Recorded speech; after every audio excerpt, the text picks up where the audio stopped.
Čau visiem, kā jums sokās? Šodien mēs parunāsim par tādu tēmu, par ko mēs ikdienā neaizdomājamies, bet tas mums ir apkārt, tas mums visu laiku ietekmē, un varbūt dēļ tā mēs dažreiz jūtamies slikti, varbūt dēļ tā mēs dažreiz jūtamies neizgulējušies, nomākti, depresīvi, un es runāšu par elektrisko lauku un magnētisko lauku. Es iegādājos eBayā šādu aparātu, kas mēra gan elektrisko lauku, gan magnētisko lauku.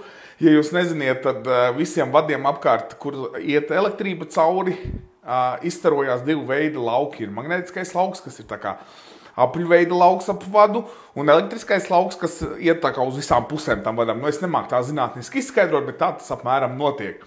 Un ja šis lauks, teiksim, ir pārsniegts, un jūs atrodaties visu laiku konstanti šajā laukā, magnētiskajā un elektriskajā, tad jums būs slikti. Jūs slikti jutīsieties, jūs būsiet noguruši un būs visādas citādas problēmas. Tad, lūk, es iegādāju šo aparātu, lai pārbaudītu uz savu māju, uz savu dzīvokli, kādā vidē te es dzīvoju, apstīties, cik droši man te ir, cik droši manam bērnam, cik labā vietā es guļu, cik labā vietā es strādāju, cik te daudz man ir tie magnētiskie lauki un kādi ir tie stiprumi. Protams, šis nav profesionāls aparāts, šis maksā kādus 15 eiro, bet es tev ne uz kādiem zinātniskiem atklājumiem nepretendēju, tāpēc apmēram noteikti plus mīnus, cik droši man te atrod, plus mīnus, cik droši man te ir, šis aparāts varēs to noteikt. Ko ķersimies klāt?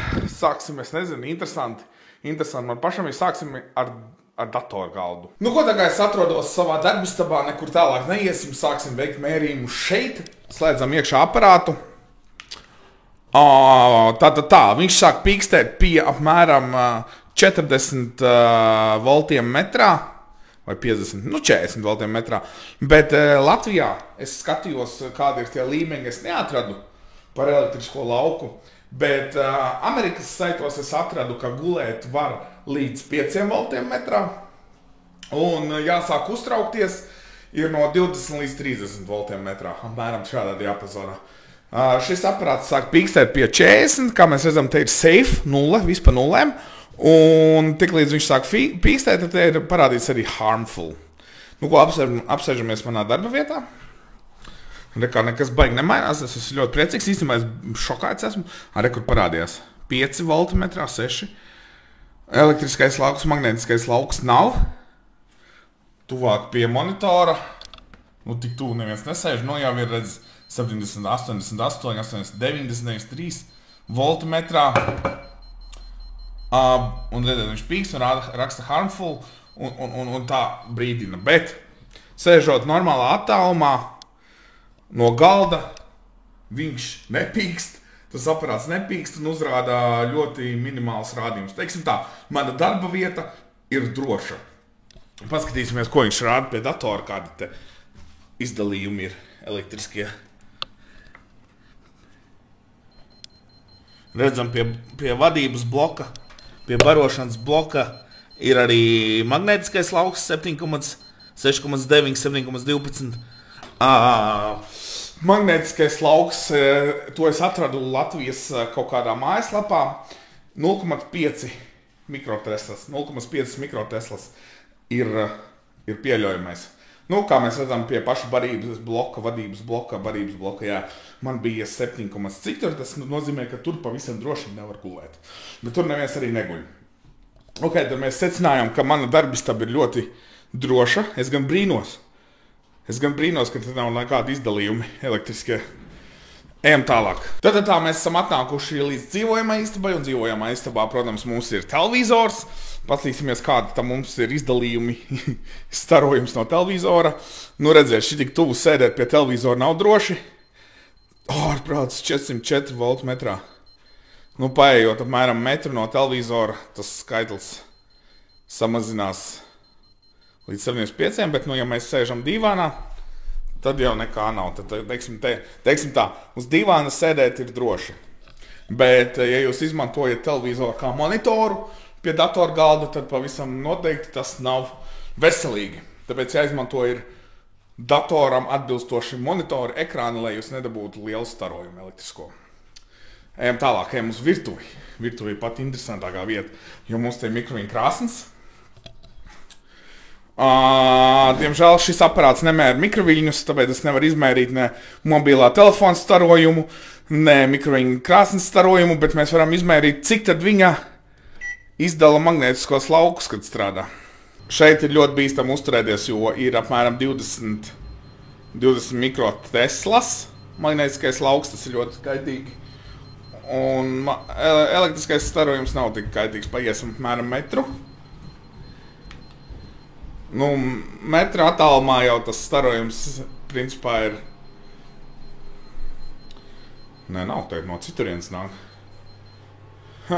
Īstenībā šeit ir baigi dīvaini. Kad es nolieku uz galda, tad te arī ir. Bet tas ir tāpēc, ka man te ir trauku mašīna un iespējams tur ir tas barošanas bloks viņam, tāpēc viņš te pīkst. Bet tā citur, ja nolieku uz galda nav. Bet atgriežoties pie mikroviļņu krāsnes, tad apmēram šādā attālumā kaut kāds metrs arī. Metrs no mikroviļņu krāsnes ir ok. Bet vēlreiz sagādinu, šitas nemēra mikroviļņu, šitas mēra tikai elektrisko un magnētisko lauku. Ok, skaidrs, uz mikroviļņu krāsnes mēs arī negulēsim, bet mēs tagad varam pastīties piemēru, kur tad ir mājā vislielākais elektriskais lauks, un tas ir tur, kur visi drošinātāji sanāk kopā, visi mājas vadi sanāk kopā. Jūs jau dzirdat pie šīs sienas, viņš jau pīkst, jo mēs varam nojaust, ka te jau ir tas magnētiskais elektriskais lauks vislielākais. Šeit man ir tā elektriskā kaste, un šeit ir jābūt arī lielākajiem rādītājiem. Nu, šeit jau ir 373, 400, 508, nu tas ir ļoti daudz, tas jau ir bīstamajā robežā, teiksim tā, un gulēt pie, redz, kur arī ir magnētiskais lauks jau, un gulēt pie šādiem aparātiem, šādas sadalas kastes arī nav prāta darbs. Nu, ko svarīgi ir bērnistaba. Te mēs jau esam nonākuši līdz gulēšanas vietām, kur bērns guļ, kur es guļu, nu es te neguļu, te bērns guļ, bet paskatīsimies, cik droši bērnam ir gulēt šeit. Tātad es teicu, ka gulēt var no 5 voltiem metrā. Bērns guļ, viņam te ir 0. Tad bērns ir drošībā. Bērns ir drošībā, par to es priecājos. Paskatīsimies, vai es esmu drošībā. Pirms aizējām uz manu istabu. Guļam istabu. Pārbaudīsim vanstabā, es gribu parādīt. Man vanstabā ir siltās grīdas, kas darbojās uz elektrību. Un kā mēs redzam, tad šeit arī ir diezgan jaudīgs starojums. Bet, tāpēc mēs neguļam vanstabā. Tāpēc tikai vanstabā ir siltās grīdas. Tā, ejam tālāk. Tā, šī ir guļamistaba. Guļamistabā, problēmas es domāju, ka būs, jo man ir rozetes pie sienas, man zem gultas stāv apakšā sadalīta. Nu jā, redzam jau. Nekas iepriecinoši tas nav. Jau pie gultas ir 196, tas ir ļoti daudz. Un paskatīsimies vietā, kur es guļu. Vietā, kur es guļu, ir 8, 4, īstenībā varētu būt ok. 14, teiksim tā, uz robežas. Uz robežas. Bet, ja pieliek tuvāk sienai, tad jau ir 60, 65, 74. Tas nozīmē, ka gulta ir jāatbīd no sienas. Ja gulta atbīdīs no sienas, tad viss būs ok. Bet katrā ziņā visi šie visas rozetes, kas ir pie gultas, un sadalītāji un datori, tie pavisam noteikti pa nakti ir jāslēdz ārā. Aiziesim, paskatīsimies Alises pusē. Alisei arī ir apmēram tāpatās kā man, jo viņai te arī ir vadi. Skatāmies, kas notiek, kad pie vadiem pieliek klāt.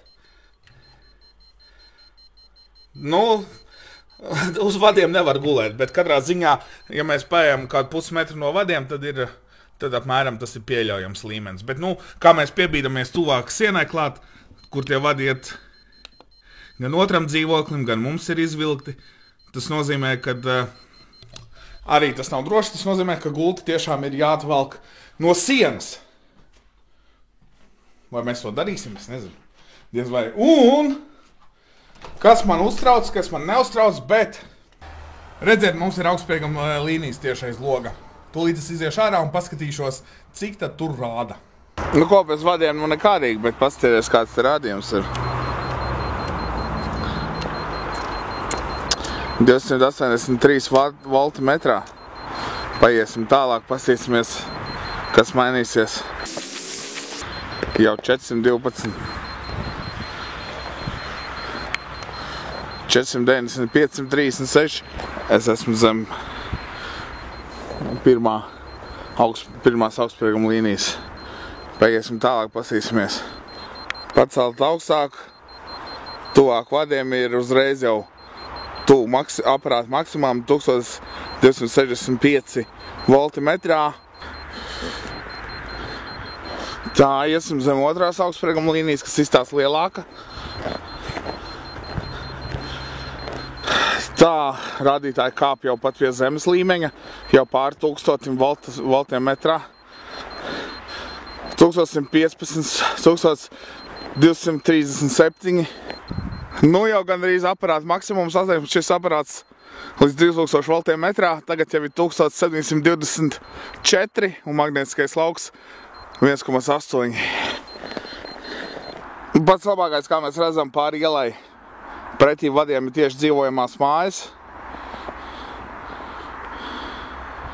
Tur tālāk ir arī skola, kur ir tā kā vadu atzarojums, sadalījums, pretī ir skola.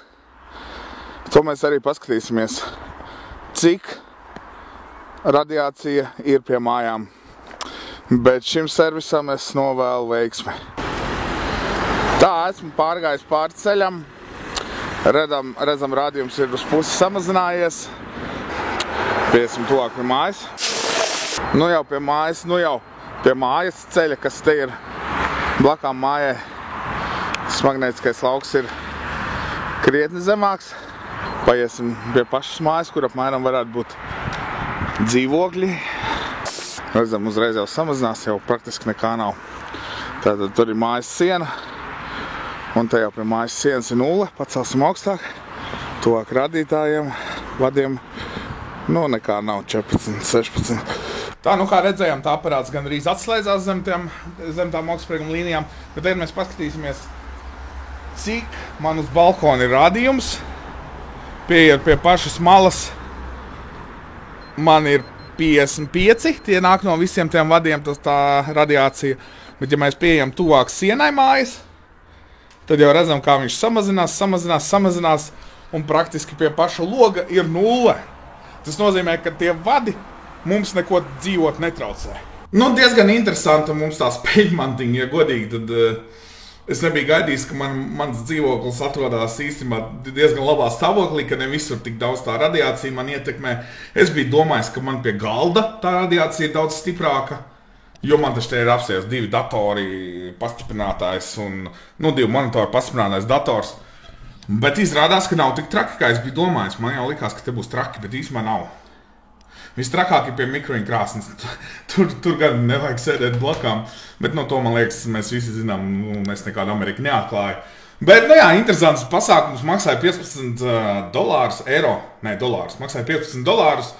Nav nekāds zinātniskais, ja nav nekāds kalibrētais tur ar certifikātiem vai kā.